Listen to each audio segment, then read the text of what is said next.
him in, but y'all please go ahead. Sure. Thank you, Kelsey. My name is Malad, and I'm assistant professor at Data Analytics Department of College of Business at University of Montevallo. Hi, everyone. So I'm Shafkat Shad, and I'm also assistant professor and teaching data analytics and cybersecurity courses at Stephen College of Business at University of Montevallo. Thank you. And Kelsey, can I share my screen now? Am I allowed to do that? Yes, please go right ahead. Okay.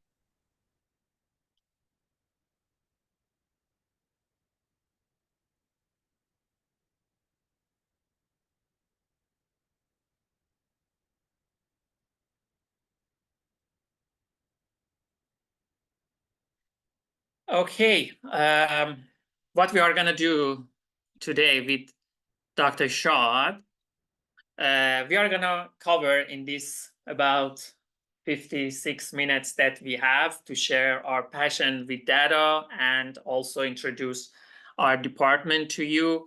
So we are going to do it in 3 parts. The first part that I'm going to do has 2 sections. In the first section, I'm going to tell you about my passion about data and what happened that I rerouted to data. And after that, we are going to talk about our school, just in short. And my approach is some sort of top-down look at these things. And after that, Dr. Shad will start his presentations that he always has. He has cool materials to share about data. And now I'm also excited to watch what he's gonna say. For example, just the update he gave us about the events that we have in Alabama. He's always full of this type of surprise information about data. Okay, here on this page, we have our University of Montevallo. Falcon is our symbol here. And okay, I have shared with Kelsey my bio, and if, just in case you have read it, you have noticed that I have done all my studies in industrial engineering, 2003, 2004, and 2010. You can see all of them are in industrial engineering. Even when I did my postdoctoral at Wayne State University, it was also industrial engineering. So what happened? Industrial engineering and data analytics. About industrial engineering, let me tell you, industrial engineering, when I was in high school, I can tell about 1995, 1994, it was the rock star in the majors. It was engineering, and everywhere I went, they were talking about industrial engineering and many majors, minors, and it was always in the highest ranking of jobs in the world.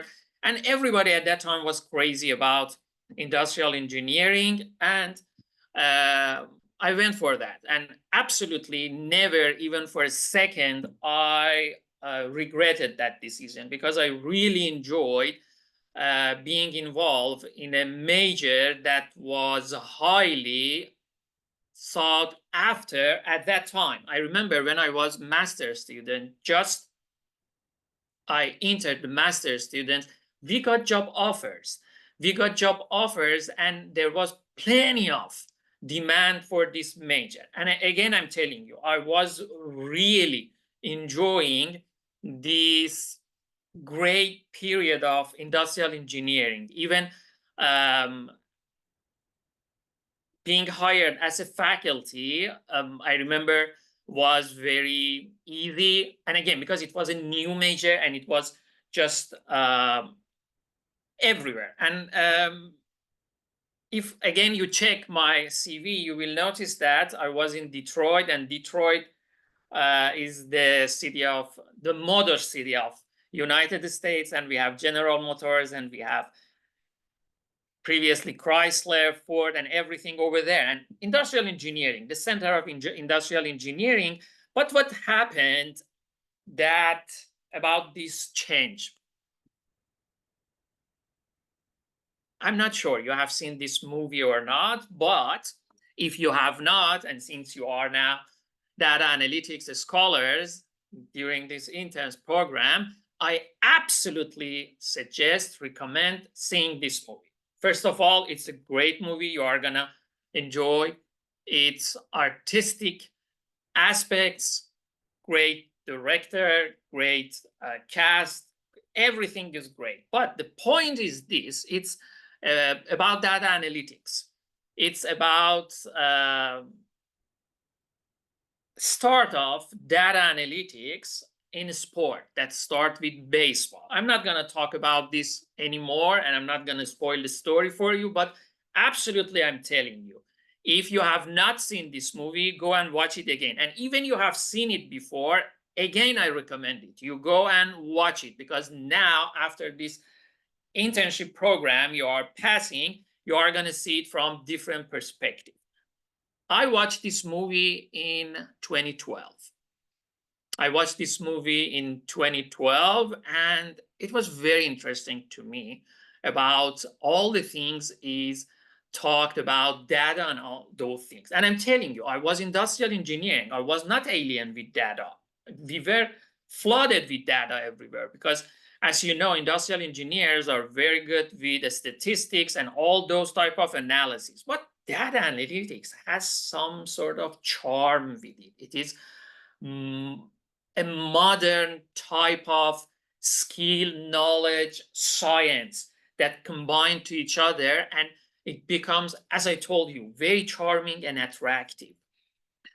So when I watched that, I constantly thought about that. Okay, but as an interesting feed, and after that, I tried to apply it in some of the research things that I was doing at that time. And at that time, I was assistant professor of industrial engineering.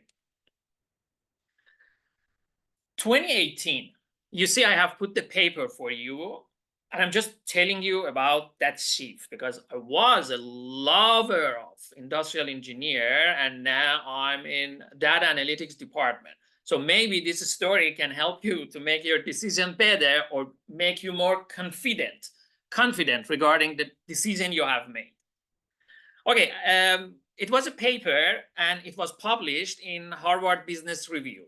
Very credible publication, Harvard Business Review, and the title of the paper was "The Death of Supply Chain Management." And you know, supply chain management is some sort of mainstream in operation management, and operation management is mainstream in industrial engineering. For example, whenever you see industrial engineers where they are working in supply chain. And so when you see this topic, the death of supply chain management, you want to see who is the murderer, what is the murder, what has caused these things. And June 15, 2018, at this time I was in Detroit. Okay, when I read the paper, it was a great paper, and absolutely I suggest you read this paper. It's a beautiful paper and gives you very good perspective on the area you are interested in. Okay, long story short, the paper is talking that no more need for many of the supply chain management positions, and in future you will see we are not going to have many of these positions that now we have them open. And that's true. It's happening now. After about 6 years, you can see that. You can see the trend and all those things. And by the way, that's Raj and Dr. Shah. I'm gonna will talk about this because I checked the PowerPoint he's presenting to you, and he has a very good data on that it starts 2011, 2012, close to the time that the movie was produced. Okay, it talks about all the things and what is the method of data analytics and all those rooms that with the data are gonna make the decisions much better than human being. And now it makes much more sense because of generative AI that we have, that absolutely it's gonna expedite this process. So it's talk about data analytics. That data analytics is the one. And you may think that, okay, the people who has written this paper are from the field of data analytics. And so they want to say how much awesome their major is. But when you check the writers, as I did at that time, and at that time I was teaching also supply chain management. You see, the writers is a supply chain and retail expert. He was Amazon VP of European operations for over 12 years. This man is operation manager. This one is operation manager. You see the post and the CV. So from supply chain background. The other person, senior partner and managing director at the Boston Consulting Group, one of the biggest in the world. He is specialized in supply chain management and retail industry. And again, the other one also from that field. So the people who are very into the field of supply chain management, they are saying that many of the positions that we have open now, they will be gone. Data analytics will come after that. Okay, absolutely. At that time, I felt the threat, or I felt that I need to change at least the minor. And other things, again, you see in 2018, because at that time I was careful about everything that was happening around me. And especially at that time, I was I was depending on visas. So I wanted to step firmly to make sure as an immigrant, I wouldn't have problem, because my visa was extended on a yearly basis at that time. So I wanted to set my steps in a way that give me more confidence. Okay, the other one that made me, okay, Malad, go and change. It is gonna get everywhere. As you can see, it is another paper, and it talks about why analytics is at the foundation of the healthcare transformation. So now it goes for healthcare transformation. And again, let me tell you, in healthcare, also industrial engineer has a powerful presence. And when you hear about healthcare engineer and all those things, they are usually industrial engineer.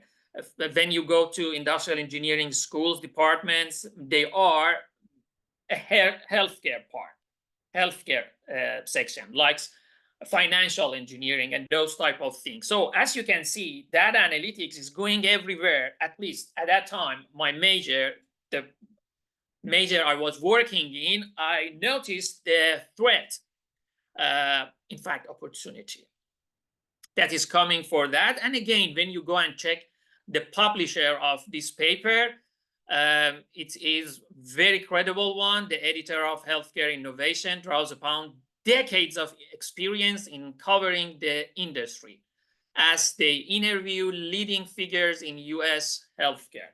So these two things put so much effect on my decision making. And I should tell you, I never regret it even for a second for changing my direction. So after that, when I start applying for jobs, I started applying for data analytics jobs because I was just about to finish my postdoc, and my project was a very good analytical project that we did at that time. And at that time, I was very good with programming. At that time, I was very good with statistics and all those things. So absolutely, it made me a marketable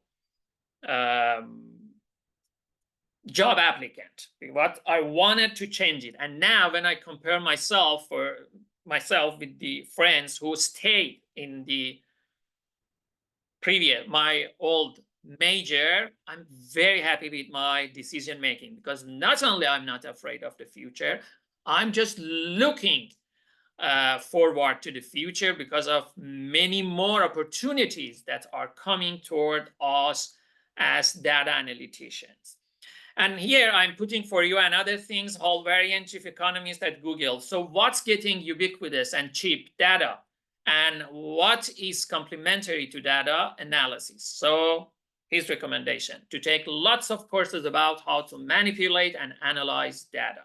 You never regret it. Whenever you have time for any certification, whenever you have time for any experience, whenever you have time for any internship, absolutely I recommend data analytics field.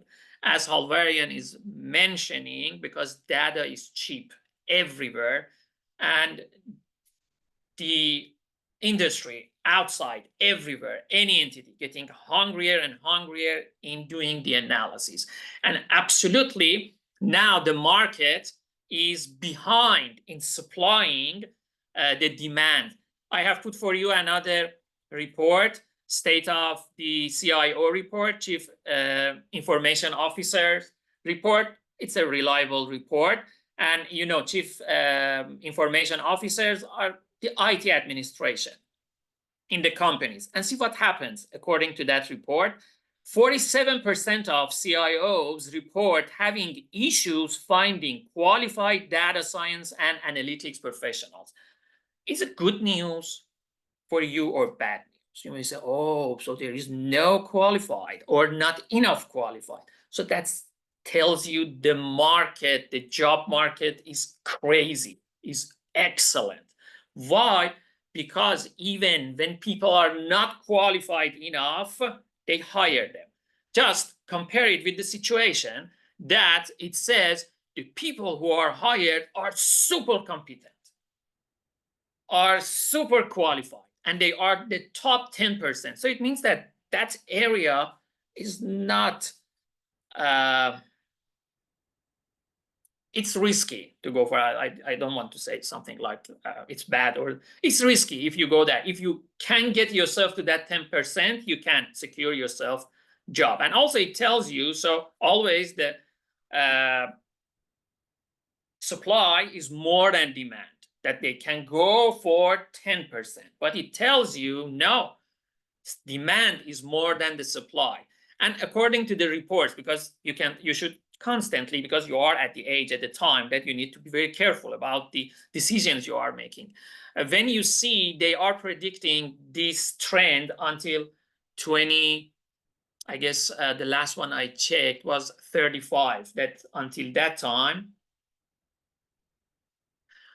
sorry, I checked to make sure it is not a message from one of the organizers of these ones for any problem or difficulty. So that was the reason I checked it, to check, for example, if it is not from Dr. Shah giving me some hints or something like that.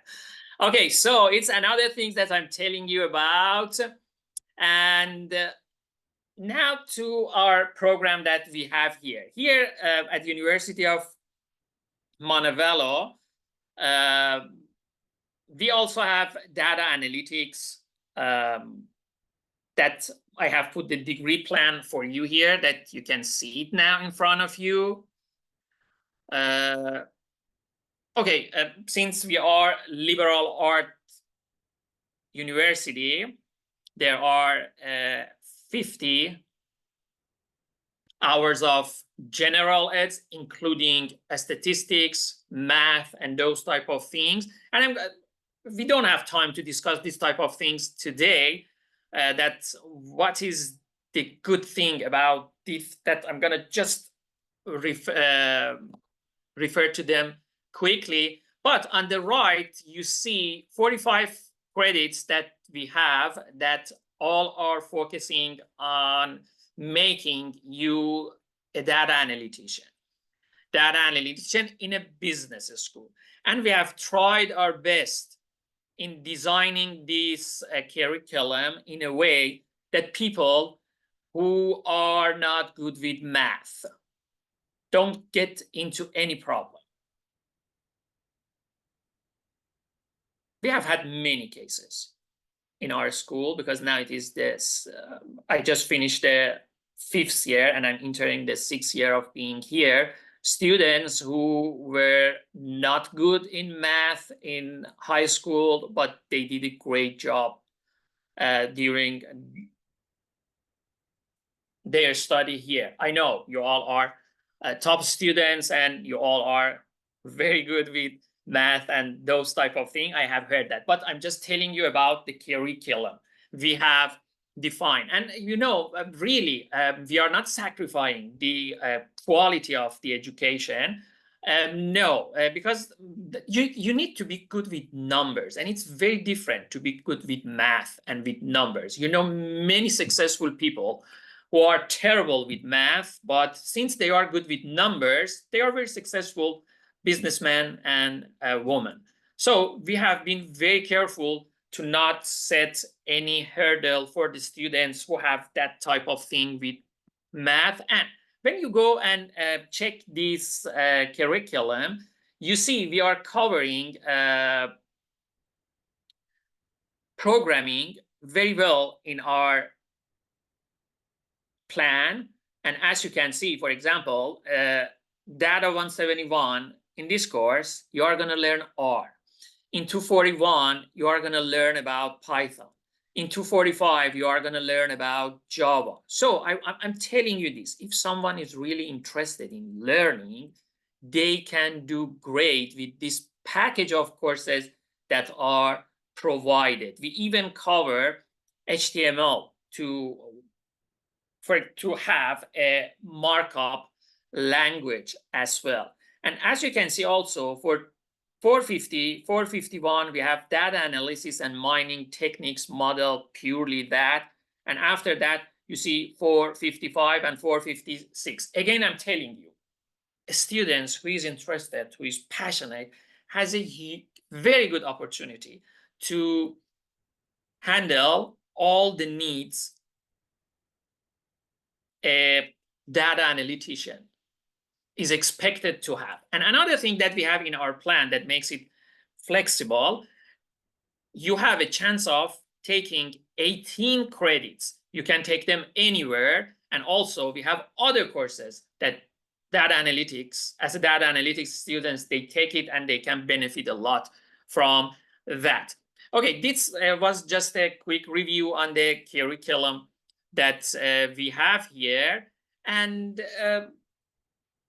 the last things I want to cover before I hand it over to Dr. Shad is about the general things that we have in our school. Why can our students go Falcons? One of the things that we are really proud in our university is a small class sizes. If you go and check our university webpage, it says that the average is 21. Dr. Shad, please correct me if I'm wrong about the latest number they have announced, but as far as I remember, it was 21. But in data analytics, we are keeping it even lower. We have the average of 7 to 10. And we are doing it on purpose. We don't cross-list our classes. We have another class, for example, just in a department across, in a college, across our college, that we can combine classes, but we don't do that because we believe in that personal relation that we have here.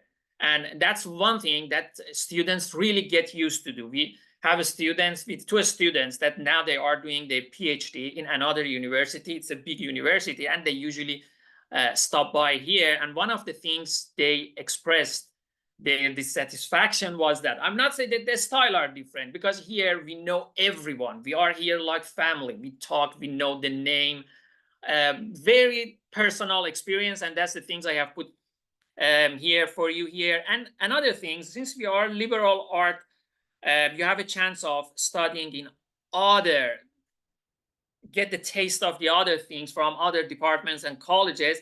And what is the point of that? Encouraging critical thinking and creativity. That's something that's very fundamental thing, and also effective communication that Dr. Shad will talk about that in his presentation. You are going to get it much better because you are in a community that you are seeing a wide range of other majors. And another thing that we have here, it's affordable tuition. That's another thing that we are proud of. We don't have students who leave our school with big debts or that type of thing. everything here is non-expensive. With a quick check, you can notice that. And another thing that we have is a beautiful campus. It's inspiring and it's providing a very pleasant environment to live in. And also the other things that you can find on our campus is extracurricular opportunities and activities that we have here. Just recently, just if I find it. Okay, I'm going to give it to Dr. Shad. If we get more time, I'm going to talk about that. I'm afraid Dr. Shad now is getting short of time for his presentation. And we are going to answer the question at the last 5 minutes of the 1 hour that we have. Thank you. Thank you very much, Dr. Milad. So you guys just, in the beginning, I mean, when we were deciding about this presentation, we decided that Dr. Milad gonna spend just 20 minutes. You see that how passionate he gets, like when he's talking about data analytics. So he just consumed my 10 minutes. I will talk to him, but that's how, I mean, that's also true that every time when we are working with the data analytics, we get excited, you know, too much excited. Why? Because if you look around yourself, we are just surrounded with a lot of data, okay? For example, whenever I wake up, mostly I wake up because of alarm on my phone, you know, and this just always record my activities. And these days, most of the time, we are using these smart devices, ranging from shopping, from, you know, financial transactions, watching some favorite program, etc., streaming. So every time when we are working with these digital applications, we are generating data. And like, as Dr. Milad just mentioned about, like, you know, what makes the best data analyst? The only thing, curiosity. That's it. It's nothing about learning about programming language. It's nothing about learning about numbers, stat, AI, blah, blah, blah. Just only one thing, curiosity. And why we are curious about it? Because data is nothing but it's about us. And we want to know more about us, you know, about our life, everything. So we want to learn about these trends. And to learn these trends, we use specific tools. Okay. To learn these specific tools, we teach at our school. This is what we do. So we just polish that skills, and that's the main essence of data analytics at our school. And there are a number of times students always ask this question. They say, like, after completion of this program, we will be a good programmer. So I will just tell them, you know, there is a balance between it, and how we define data analysts. They are better in programming, better than a statistician, and they are better in numbers or stat compared to software engineers. So they live in like both, like, you know, they are good in a little bit better in programming compared to statisticians, and better in numbers compared to the software engineers.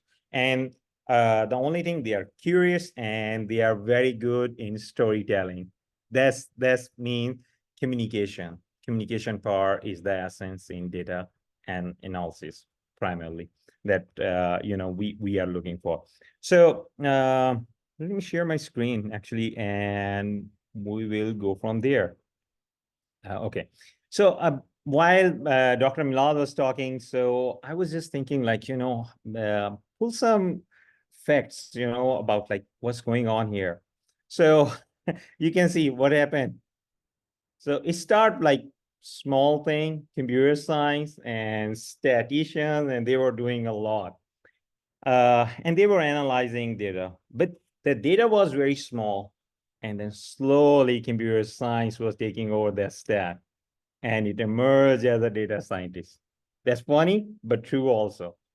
Okay. At the same time, I was thinking, like, why I have to convince you guys, you know, to learn about data analysis.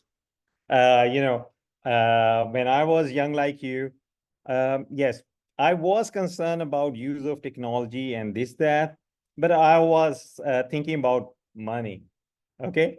So let's think about like what's going on, and it is a good profession when it's come to data analysis or something. I just pull out this data in front of you. There is no magic that I did. You guys can see that I just searched a data analyst job in Alabama, and it just says how many jobs past 2 weeks they posted? 252. Now just think about how many schools they are producing data analysts. Not these many, right? And you can see also like what will be the average salary here. It's a pretty reasonable salary. Average 80,000 that you can start like as a fresh graduate, or if you complete a good boot camp. That's very good, right? So this is just a fact. And you know why we are interested in becoming a data analyst, besides we want to, you know, run our kitchen, earn good money, live well. You know why? Because curiosity. Uh, right now I'm traveling. I'm in Asia right now. So when I was planning this travel, I don't know why Amazon was offering me these things. Amazing. Luggage and travel packing, these things. Why? Because it's just listening to my location, right? It is listening to my location. If it is listening to my location, how it is using my data, I'm curious about it. I want to learn about it. So the interesting thing about Amazon is very sophisticated system. They are based on Scott, which is a very sophisticated supply chain. But beside that one, you know, they are using a lot of information that we are providing them. And I want to learn like why and how they are using that thing. Uh, I don't want to keep you guys looking into my buying history. So it's my LinkedIn. And you can see this is just throwing a lot of information about like, you know, AI, et cetera, et cetera. Why? Because my profile says about data analytics. And you can see this guy, because right now I'm in Pakistan. So it's just showing me information about Pakistan also. Again, it is reading a lot of information from my devices and, you know, the things I was browsing past. I don't know, you guys know or not, there is a lot of things happening in tennis world right now. So I follow tennis closely. Wimbledon is happening, just started yesterday. And I searched some of the Wimbledon like matches are there.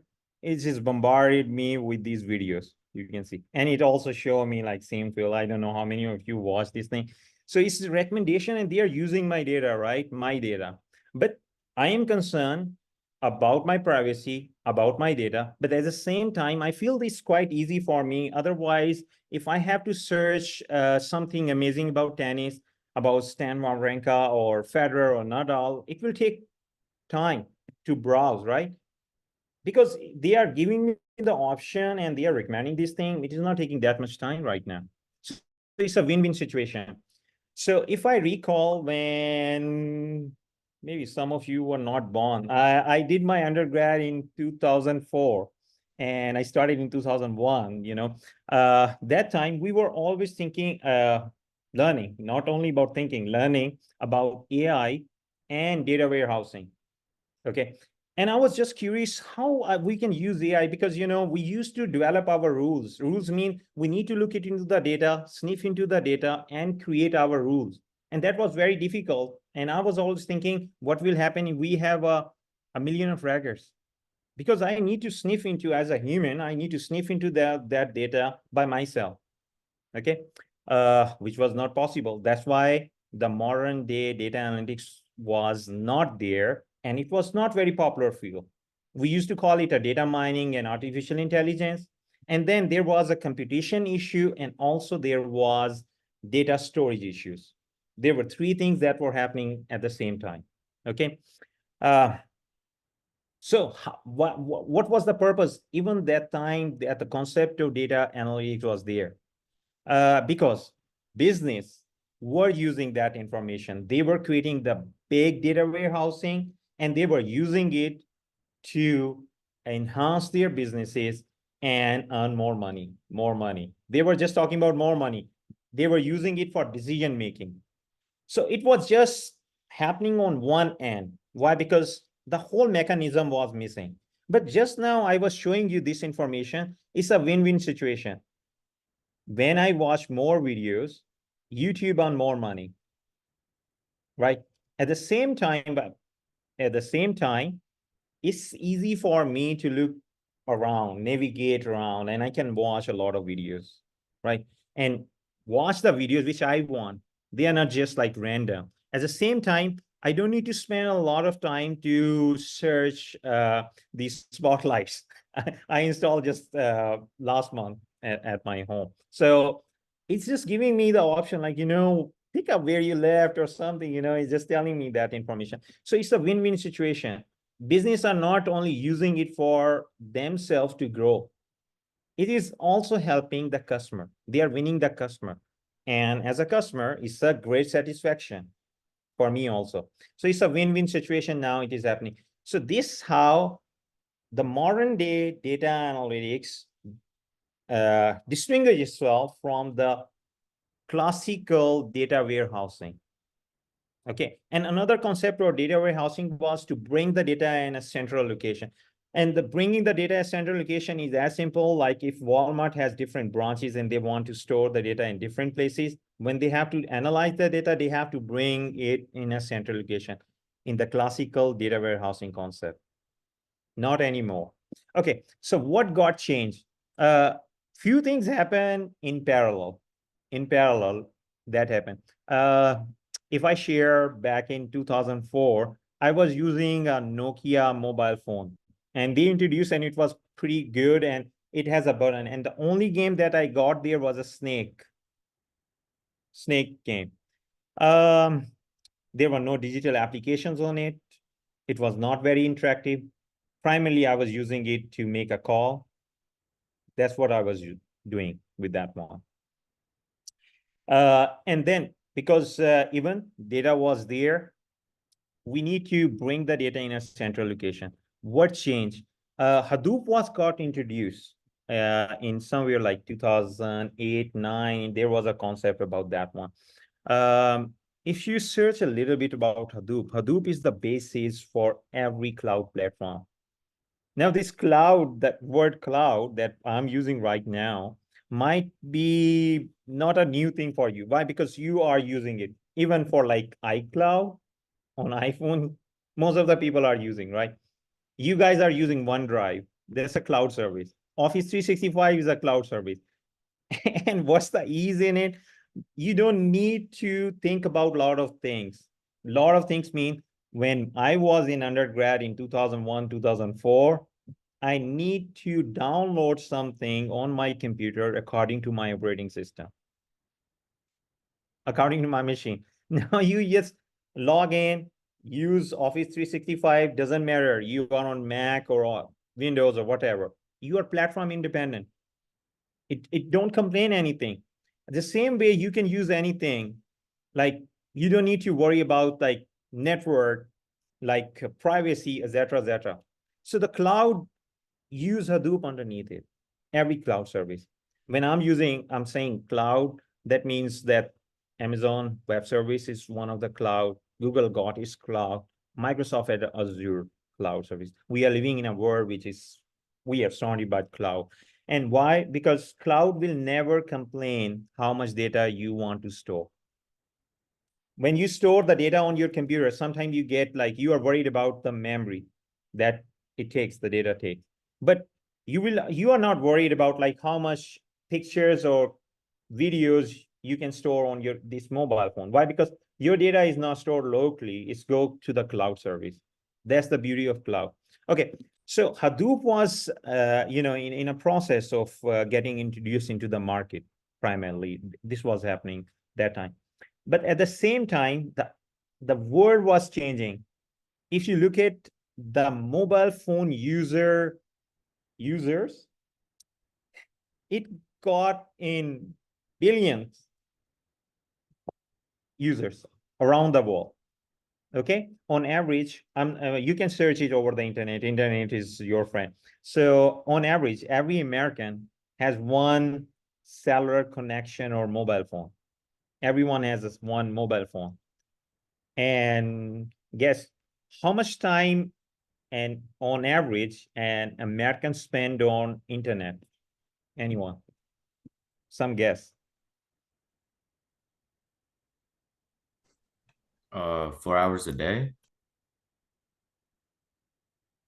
Double than that. 8 to 12 hours. So now just think about how much time we are spending and what we are doing when we are on the internet. Maybe buying something, watching something, posting something. Maybe some of you are TikTokers or social, what you call is like influencers, right? This is what we are doing. So whenever we are using these devices, we are generating data. Okay, and you can search these facts over the internet. They are there. So with one research, it says like the data that human generated from day 1 to 2012 is equal to the data that we generated from 2012 to 2020. In 8 years, we generated the same amount of data that human generated over the century. Why? Because of these smart devices. Because we are living in a digital application world. So we continuously generate. I'm pretty sure all of you have this smartphone or mobile phone. Even if this phone is sitting and you're not playing, there is a signal strength on top of it. The service provider, right? The service provider strength means that your location is always recorded by the service provider. This is how they do the load balancing. Okay, that's my research area, mobility mining. So this data is always in a process of recording. So what I'm saying, even I'm not playing with any digital application, it is recording my location information. Now you understand what happens when you are nearby your home and your map service tells you are at home, or you are passing by your favorite coffee shop, right? Pop up some information. So it's the location information. Even you are not using, still it is generating the data. And this data became intense when it's come to the streaming data. Streaming data, any sensor, the smallest sensor that you have, CCTV cameras or security cameras, they don't stop. They just keep recording, streaming the data, right? Streaming data became popular. When this data became popular, we have the data. That's why in modern day, people say data is a new oil and people will fight for the data. Okay. And why Google gave us a free map service? Why? What you guys think? Why they gave us?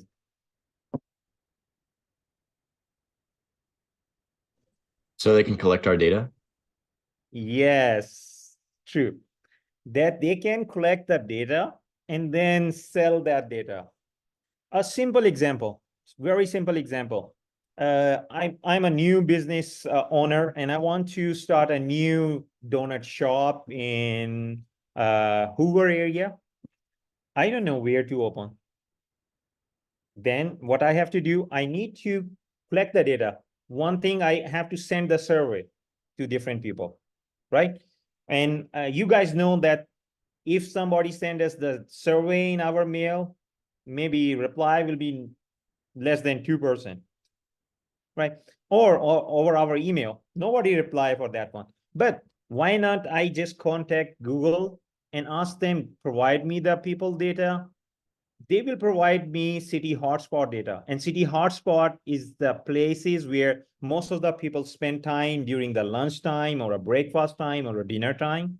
Why? Because we always carry mobile phone. And most of us also put the order using devices. So it's so simple for me to locate the hotspots and then use those hotspots to think about where I can open a new donut shop, right? This is a simple example, very simple example. I use one particular route because I live in Hoover and go to Montevallo every day. So even I don't use map service, sometimes if there is something happening on my way, it give me the alternate routes. Why? Because it's always sniffing into my location information. So it's a win-win situation, both for me and for the business. In this case, Google. And Google earn a lot of money through data services. That's why you see a lot of applications these days which are free to use. Okay. Otherwise, I'm just trying to convince you, like, we are surrounded by these things. I used to work as a civil servant back in 2004 to 2010, and part of my in Pakistan, not in US. So when I was working there, one part of my job was to improve the citizen services, like, or you can call it like how to improve the social life, or the community, health community, to use the technology and elevate their life, right? Now just think about, like, just 4 or 5 years ago, what would happen if we don't have this technology in COVID? We were at large, right? There will be so many mental health issues, even we survive from COVID. Why? Because we will be living in a very isolated world. But because of the technology, we were able to talk to our loved ones, dear ones, and also we were able to keep up with our life. As a student, as an instructor, we were able to deliver the courses. People were able to continue with their degree programs. We were able to shop around. But beside that one, there was a social aspect. Generative AI played its role.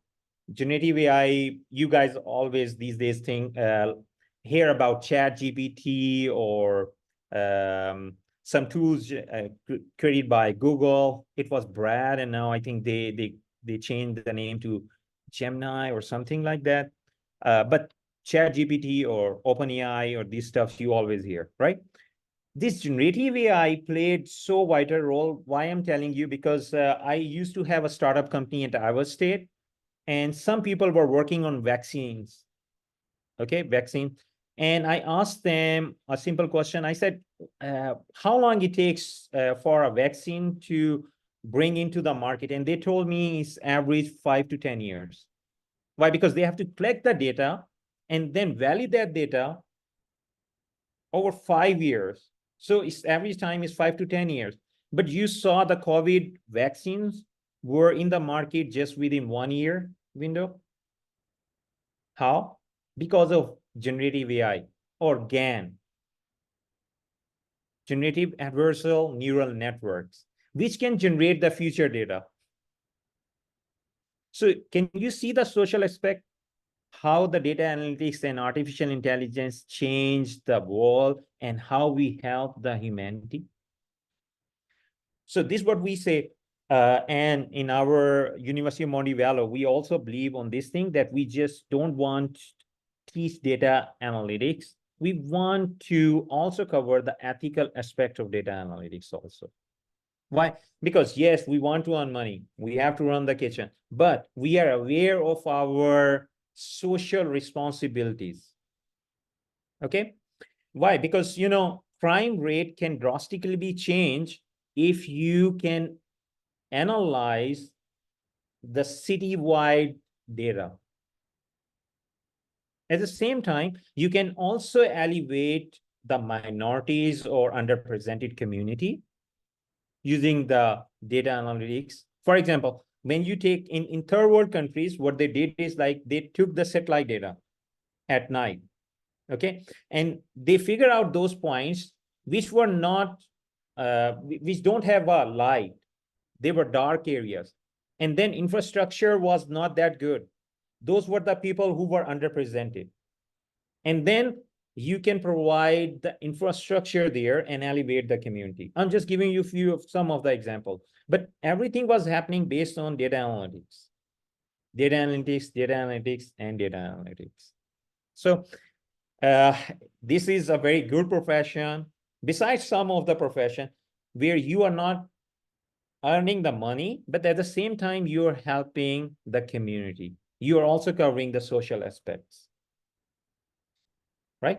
So this is one of the things. And otherwise, I mean, data is around us and it is growing enormously. With one research, it says data on the internet get double every month. Every month get double data. So if it get double, we are supposed to analyze it. Why? Because this data is generated by humans. It's about us, or it is collected to the sensor around us for us. So we are supposed to analyze it. I mean, this is what we want to do with the data, actually.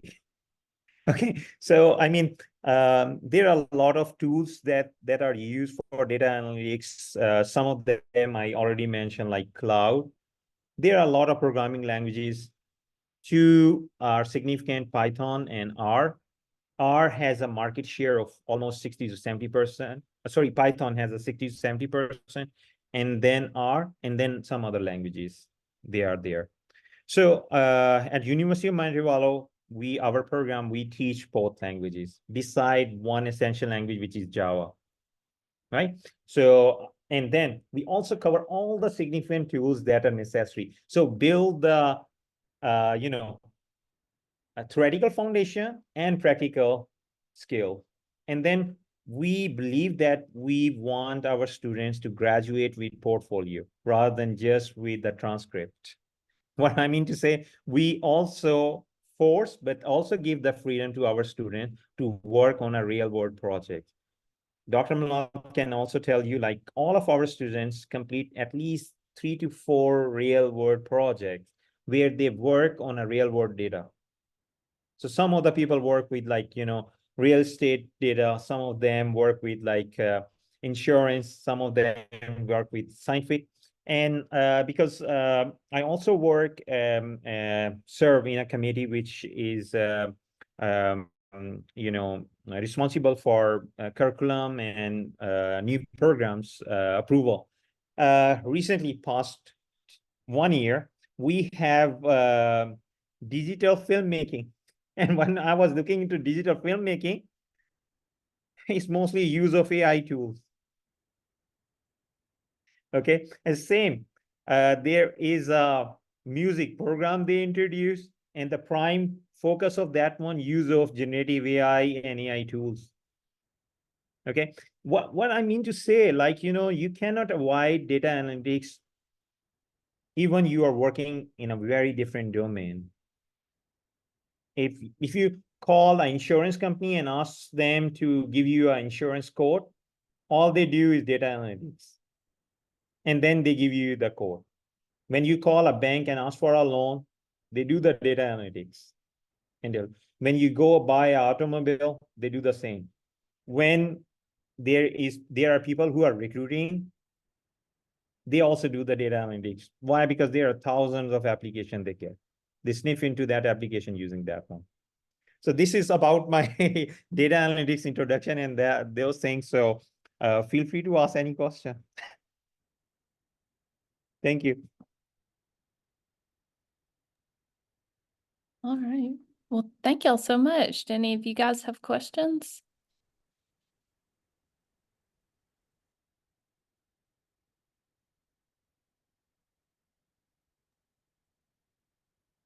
Man, no questions. Y'all just covered it all. You gave them so much information.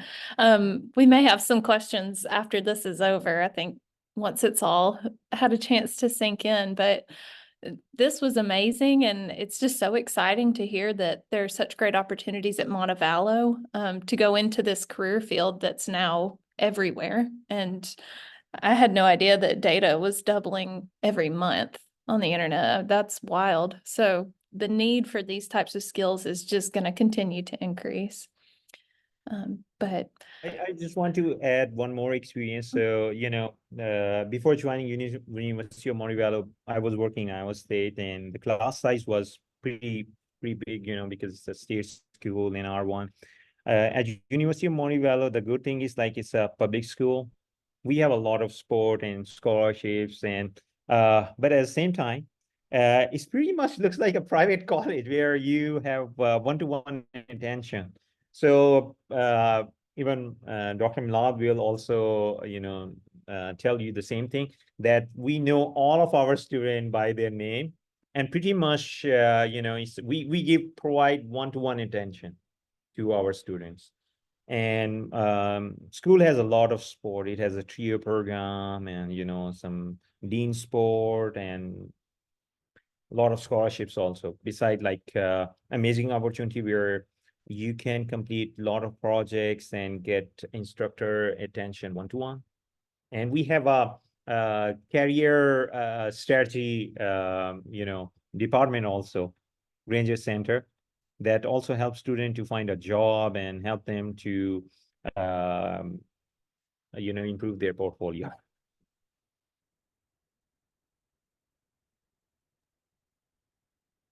All right. Well, thank y'all very, very much. I'm sure you'll have some new falcons coming your way after this talk. I think you've inspired them. But that just about does it for our talk today. Thank you guys again for your time. And if y'all would like me to share your slides or any information about Montevallo, I can send that out to all of our data scholars. But with that, this was all recorded, so I'll be sure to share that out too. And yeah, just thank y'all so much. Have a great 4th of July and safe travel, Dr. Scott. Okay, thank you. All right. Thank y'all. Bye. Thank Bye. you. See you. Bye. Thanks. Bye. Bye.